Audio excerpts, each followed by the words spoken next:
Part 2 of Stop Spending $76,000 on Cars. Let's take a look at this Subaru. Let's get started.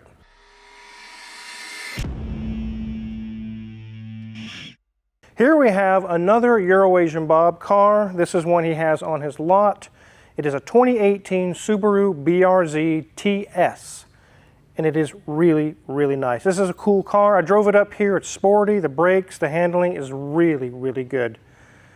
We're going to take a look around this one and how, if you go to buy a newer sports car today, it could be a Mustang, it could be a Camaro, even one of these, a newer one, is $30,000 or $40,000. Mustangs are $50,000 and $60,000. And if you get into special editions or Boss or something like that, you get into the $70,000 and the $80,000. This one's only 19 grand. Let's take a look around this BRZ, guys. Here's the front of this BRZ, and you can see in the grille, it's denoted it is the TS model. It has a nice black chin spoiler down there. It's very sporty. Here we have some nice black 18-inch wheels, and yes, those are Brembos. Those are not aftermarket. It came from the factory with some very good Brembo brakes, and they feel amazing. And this big wang on the back is not something that was bought at AutoZone. This is stock, factory. It's very nice, very high quality. It makes the car look very sporty. Let's go ahead and hop under the hood. Get this thing open. It's got a prop rod here. And thanks to Euro-Asian Bob for letting us film some of his cars. He's got some really sweet cars on the lot right now. And none of them are $76,000 and require some huge loan. Let's take a look around this engine bay. It looks really nice. This is a 2-liter flat 4. It's not an inline or a V. It's flat like an old air-cooled Beetle. And this paint that's on the intake that looks like Ferrari paint, that came from the factory that way. It wasn't done aftermarket. It does have a Mishimoto air intake there. It's very high quality. It looks nice. But look at the room, guys. I can put 2 or 3 hands in here, maybe even 5. Everything's easy to get to on the belts. There's an oxygen sensor down there. Easy to get to. This is dual overhead cam on this model. And the alternator.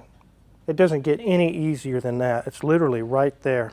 And if you're thinking the back of the engine must be hard to get to, it continues to the back as well. It's very easy. Take a look. Right here's our starter. Just a couple of bolts and it comes right off. You can put your hand all the way to the ground right there on both sides. There's the transmission or transaxle.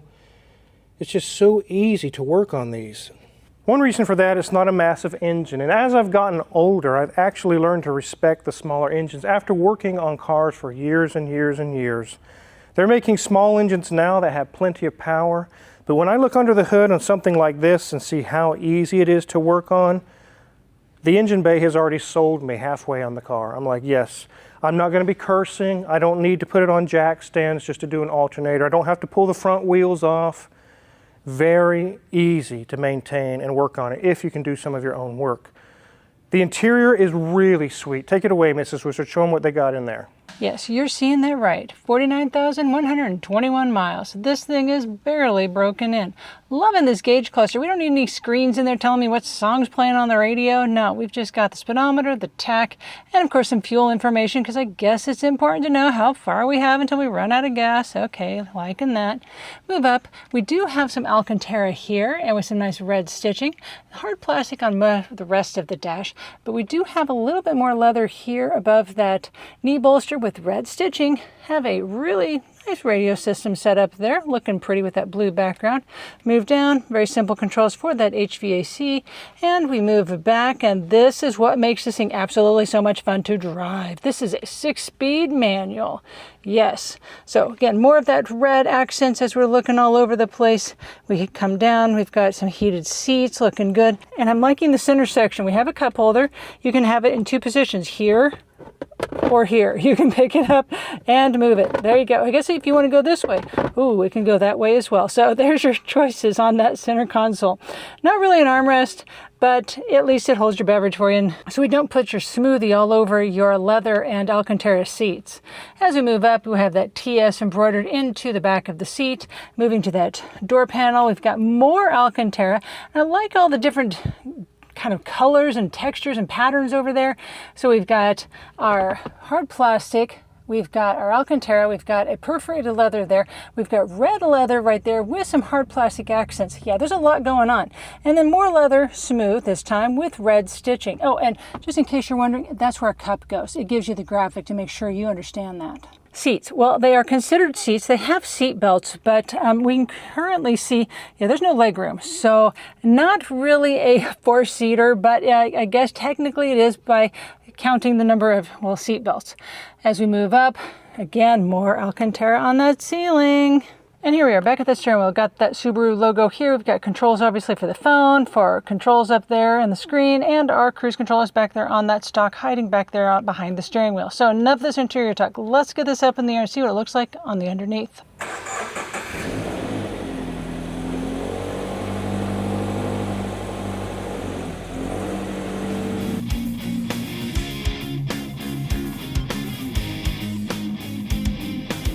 Right off the bat, we can see right in there to our condenser. There's no intercooler or anything like that, but all looks very clean and in good shape. Underneath all that, we have the radiator core support area. We don't see anything leaking. We don't see any damage really to the lip or anything.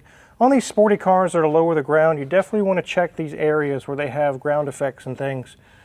They can be chipped or broken or cracked, and this one is in good shape. In our engine area right here, we can see you can do your oil change. There's the drain plug, but nothing's leaking, not a drip anywhere. The brakes have about 70% remaining. The struts are not blown.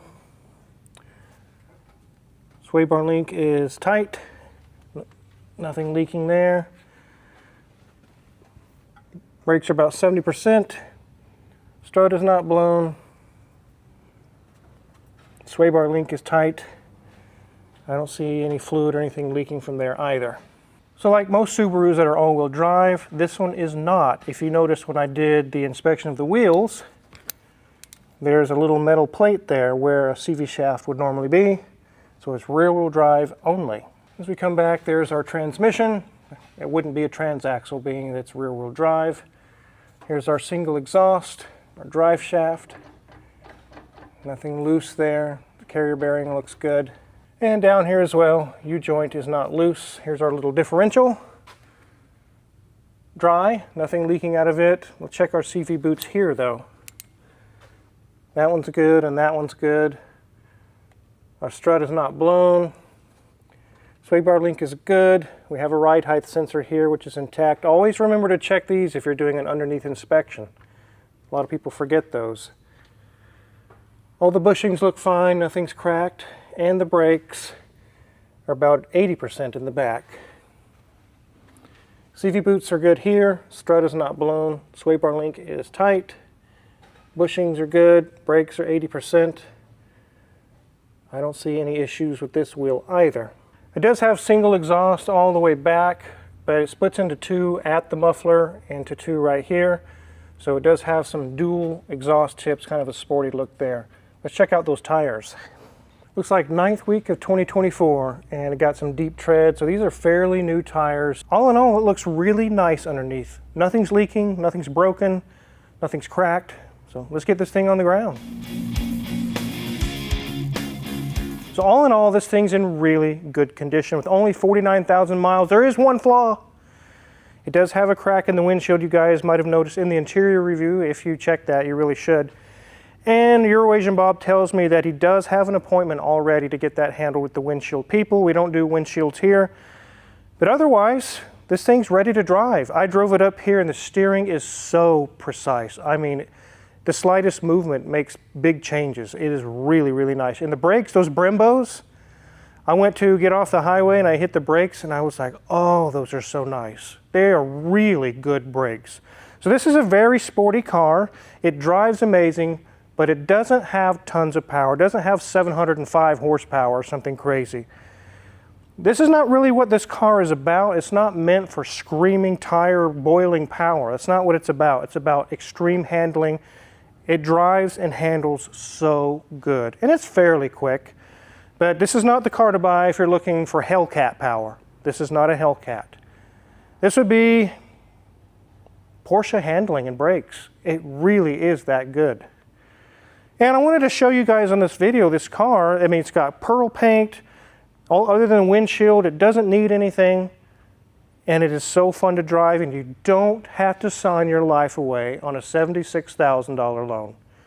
It seems like anymore, if you want to get a car and you want to get one with options and you want to get the next level up, pretty soon you're at $60,000, $70,000, $80,000. Really, really fast. What do you guys think in the comments? This can't keep going that way. And again, this isn't a political problem. This is corporate problem. I believe that they're kind of overcharging on a lot of stuff. Americans can't keep buying $70,000 and $80,000 cars for family cars. We can't do that. Especially when things break on them, like the touch screens and all the gadgets and gizmos. It's 10 grand for that and 8 grand for that and 17 grand for that. Who has that kind of money? You can pick up this vehicle for around 19. You can go to Eurasian Bob's website. There's a link in the description below. And you don't have to sign your life away. Even if you did have to get a loan on this car, the payments would be fairly small. They wouldn't be half your pay each month just for the car payment.